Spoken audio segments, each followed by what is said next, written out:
Submarine के बारे में इंटरेस्टिंग बात यह नहीं है कि ये पानी के अंदर कैसे रहती है। इंटरेस्टिंग बात यह है कि यह एकदम कंप्लीटली पैक्ड बॉक्स की तरह है और इसके अंदर ऑक्सीजन भी यूज होती है, इंजन भी यूज होते हैं इलेक्ट्रिसिटी जनरेट करने के लिए, और भी बहुत मशीनें हैं। उनसे जो एग्जॉस्ट निकलता है उनको हम पानी में नहीं छोड़ सकते, क्योंकि पानी में छोड़ा तो पानी में बबल्स क्रिएट होंगे और दुश्मन को पता लग जाएगा कि यहाँ पर कोई सबमरीन है और वह उसको उड़ा देगा। अब सोचो कि कोई सबमरीन में कोई डीजल इंजन चल रहा है तो वह कितना पोल्यूशन क्रिएट करता है, उसको कैसे मैनेज करते हैं। इस बंद डिब्बे के अंदर सब कुछ इसी के अंदर होता है और बाहर आपको पानी के साथ में कोई भी ऐसी एक्टिविटी नहीं करनी है जिससे पानी में हलचल पैदा हो। जो पीछे की तरफ प्रोपेलर लगे रहते हैं इस सबमरीन को आगे बढ़ाने के लिए, उनको भी इस तरीके से डिजाइन किया जाता है कि जब यह सबमरीन आगे चलती है तो वह पानी के अंदर बबल्स क्रिएट ना करे, एकदम साइलेंटली पानी में आगे की तरफ बढ़ते रहे। और इंटरेस्टिंग बात यह है कि जो भी नेवी के सबमरीन होते हैं उनके अंदर कोई भी ग्लास या कोई भी विंडो नहीं होती है जिससे वह बाहर ओशियन को देख सके। यह कंप्लीटली एक बॉक्स की तरह पैक होती है।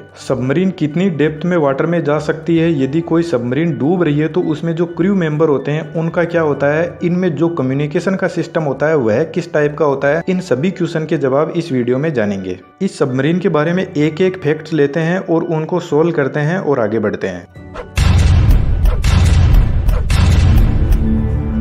सबसे फर्स्ट फैक्ट है सबमरीन पानी के अंदर कैसे जाता है। सबमरीन से भारी ओशियन के अंदर बड़े बड़े शिप होते हैं, वह तो नहीं डूबते, वह तो कितना सारा वजन लेकर सरफेस पर आराम से चलते हैं। तो फिर यह सबमरीन कैसे पानी के अंदर डूब कर जाता है, पहले इसे आसान भाषा में समझते हैं। इस सबमरीन के अंदर 3 टैंक होते हैं, एक बीच में और एक फ्रंट और एक रियर साइड में। जब पानी में इस सबमरीन को नीचे जाना होता है तो यह जो बीच का टैंक होता है इसके अंदर पानी भर दिया जाता है, तो सबमरीन की डेंसिटी वाटर की डेंसिटी से ज्यादा हो जाएगी और सबमरीन आसानी से पानी के अंदर चली जाएगी। और जो आगे पीछे के टैंक है वह सबमरीन को बैलेंस करने के लिए काम में आते हैं। जैसे सबमरीन को पानी के नीचे की तरफ जाना है तो आगे वाले टैंक में पानी भर देंगे और पीछे वाले में खाली कर देंगे, तो यह इसका मुंह नीचे की तरफ हो जाएगा और नीचे की तरफ बढ़ती रहेगी। और जब सबमरीन को सरफेस पर आना होता है तो जो बीच का टैंक है इसके पानी को निकाल दिया जाता है और इसके अंदर कंप्रेस्ड एयर भर दी जाती है, जिससे सबमरीन हल्की हो जाती है और ऊपर की तरफ आ जाती है। यह जो 3 टैंक है इनके नाम आप यहाँ पर देख सकते हो। टेक्निकल लैंग्वेज में जो बीच का टैंक है उसको बालास्ट टैंक बोलते हैं और आगे पीछे के टैंक को रियर ट्रिम और फॉरवर्ड ट्रिम टैंक बोलते हैं। आगे फैक्ट नंबर 2 पर चलते हैं, जो बहुत ही इंटरेस्टिंग है कि सबमरीन कितनी गहराई में पानी में जा सकती है।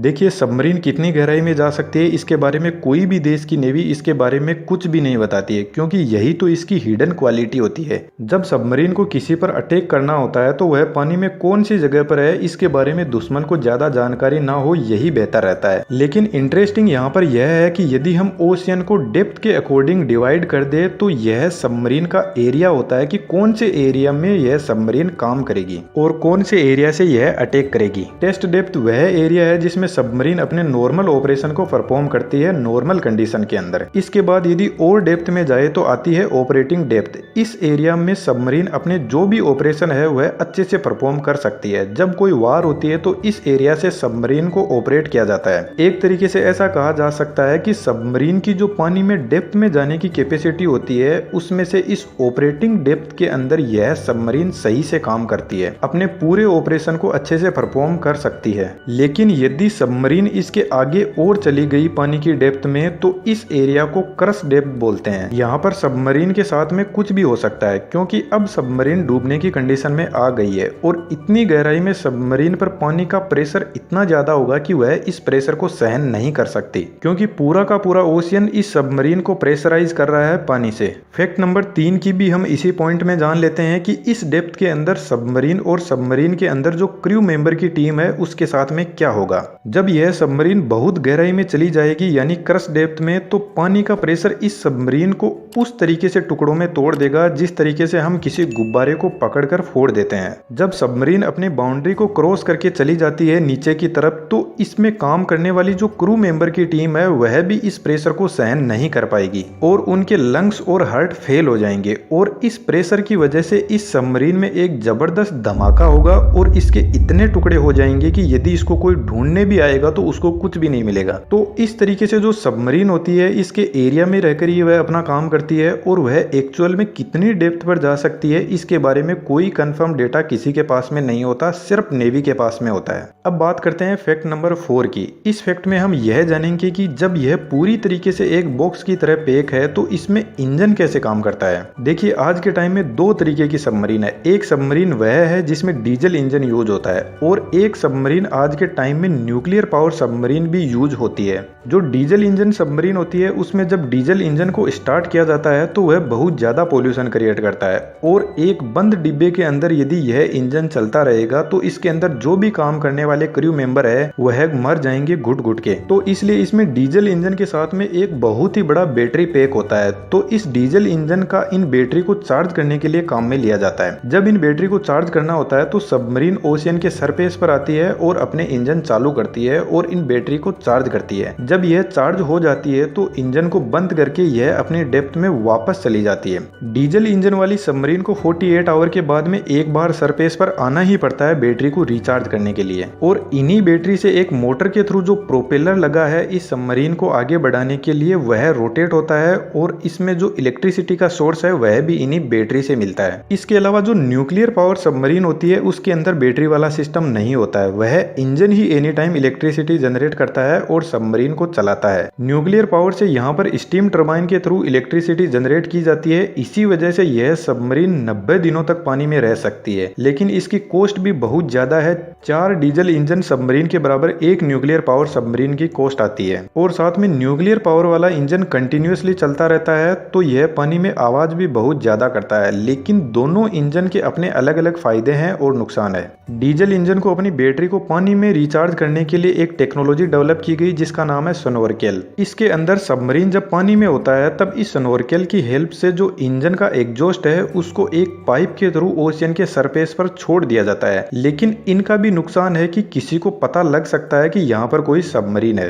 सबमरीन के अंदर ओशियन का जो पानी है उसी को डिस्टिलेशन की प्रोसेस से पीने लायक बनाया जाता है और ओशियन के पानी से ही ऑक्सीजन निकालकर यहाँ पर काम में ली जाती है क्रू मेंबर्स के सर्वाइवल के लिए। बाकी टाइम टू टाइम सबमरीन को अपनी ऑक्सीजन को मेंटेन करने के लिए बैटरी को रिचार्ज करने के लिए सरफेस पर आना ही पड़ता है और पानी में यह सिक्योरिटी पर्पज से इन सब को नहीं छोड़ सकते। फैक्ट नंबर 5, सबमरीन का कम्युनिकेशन सिस्टम कैसे काम करता है। देखिए, जो जीपीएस सिस्टम होता है वह पानी में काम नहीं करता है, इसलिए सबमरीन में sonar, sound and navigation and ranging system use होता है। यह डिवाइस पानी में साउंड वेव को छोड़ता है और जब कोई दूसरा शिप या सबमरीन इसके एरिया में आता है तो यह साउंड वेव सामने वाली डिवाइस से टकराकर वापस इसी के पास में आ जाती है। उसी से यह डिटेक्ट करता है कि यहाँ पर कोई डिवाइस है। लेकिन जब सबमरीन को सरफेस पर कांटेक्ट करना है तो यह सबसे बड़ी प्रॉब्लम है, क्योंकि रेडियो वेव पानी के अंदर काम नहीं करती है तो जीपीएस काम नहीं करेगा। और आज भी जब सबमरीन पानी की गहराई में होती है तो अर्थ से कांटेक्ट करने के लिए very low frequency system use करती है। पहले के टाइम में सबमरीन को कांटेक्ट करने के लिए सरफेस पर आना पड़ता था, लेकिन यदि आज सबमरीन सरफेस पर आएगी तो फिर उसका मतलब क्या रह जाएगा। इसलिए very low frequency signal submarine से जनरेट किया जाता है और इसको रिसीव करने के लिए बहुत ही बड़े बड़े एंटीना लगाने पड़ते हैं अर्थ पर। फिर भी उनकी एफिशिएंसी बहुत ही कम होती है, क्लियर सिग्नल नहीं मिलता, क्योंकि वेरी लो फ्रीक्वेंसी की वेवलेंथ तो ठीक होती है लेकिन जो इसमें इन्वायरमेंट के जो डिस्टरबेंस है वह उसके साथ में मिक्स हो जाते हैं और यह फ्रीक्वेंसी लॉस्ट हो जाती है, इसलिए इसकी एफिशिएंसी बहुत ही कम होती है। लेकिन फिर भी सरफेस से कांटेक्ट करने के लिए सबमरीन पानी की गहराई में होते हुए भी अपना एंटीना पानी की 10 मीटर तक की गहराई में लेकर आती है और फिर उससे सिग्नल जनरेट करती है और कम्युनिकेशन किया जाता है। और आपको बता दूं, यह जो सबमरीन से कांटेक्ट करने का सिस्टम है यह सिर्फ कुछ ही कंट्री के पास में है, जिनमें से यूएसए, चाइना, रशिया और अपना इंडिया भी है। फैक्ट नंबर 6, अब बात आती है कि जब यह सबमरीन पूरे तरीके से एक बॉक्स की तरह पैक है तो जब कभी बाहर देखना होता है इससे तो कैसे देखते हैं। उसके लिए इस सबमरीन के अंदर एक पेरिस्कोप लेंस होता है जो 360 डिग्री तक देख सकता है और आजकल यह लेटेस्ट टेक्नोलॉजी की वजह से नाइट में भी अच्छे से देख सकता है, ऑब्जेक्ट को बड़ा करके देख सकता है। तो बेसिकली पेरिस्कोप लेंस ही है जो सबमरीन के बाहर देख सकता है और यह लेंस सबमरीन के ऊपर लगा रहता है। सबमरीन का जो भी कम्युनिकेशन सिस्टम होता है यह सबमरीन के ऊपर ही होता है। फैक्ट नंबर 7, अब यहाँ पर कैसे पता चलेगा कि इस सबमरीन को पानी में जाना कहाँ पर है, कहाँ पर इसको रुकना है, क्योंकि बाहर तो इसमें देखने के लिए कुछ है ही नहीं। देखिए ओशियन में भी नेविगेशन सिस्टम होता है। जब यह सबमरीन सरफेस के पास में होती है तो अपने एंटीना को यूज करके सैटेलाइट के थ्रू अपनी पोजीशन को पता करती है। लेकिन जैसा कि मैंने कहा कि पानी में जीपीएस काम नहीं करता, तो यहाँ पर ओशियन का जो नेविगेशन सिस्टम होता है जो पानी के अंदर काम करता है उसका नाम है आईजीएस यानी इनर्शियल गाइडेंस सिस्टम। यह बहुत ही एक्यूरेट होता है और इस सिस्टम के अंदर बहुत सारे सेंसर होते हैं, जैसे एक्सेलरोमीटर होता है, जायरोस्कोप होता है। इन सेंसर की हेल्प से जो कंप्यूटर होता है वह कैलकुलेशन करता है और हमें डिजिटल फॉर्म में रिप्रेजेंट करता है कि हमारी एक्चुअल में पोजीशन कहाँ है, हम किस साइड में जा रहे हैं, आगे चल रहे हैं या पीछे चल रहे हैं, सबमरीन का एंगल क्या है, यह सब इसी आईजीएस से ही पता चलता है। फैक्ट नंबर 8, सबमरीन किस स्पीड पर चलता है। सबमरीन की कोई ज्यादा स्पीड नहीं होती है, highest speed 37 kilometre per hour है और वह भी जो एडवांस टेक्नोलॉजी की सबमरीन है उनकी। बाकी इसकी स्पीड 23 किलोमीटर पर आवर से 37 किलोमीटर पर आवर की स्पीड के अंदर वेरी करती है। अब मैं आपको कुछ इंटरेस्टिंग बातें बताता हूँ इस सबमरीन को लेकर। आपको पता है ओशियन में बहुत सारी वेव आती है, पर यह वेव इस सबमरीन का कुछ भी नहीं कर सकते। जब बहुत ज्यादा हाई वेव ओशियन के अंदर आती है तो यह सिर्फ 5 या 10 डिग्री तक इस सबमरीन को हिला सकती है। इस 5-10 डिग्री से ज्यादा इस सबमरीन पर ओशियन की वेव का फर्क नहीं पड़ता है।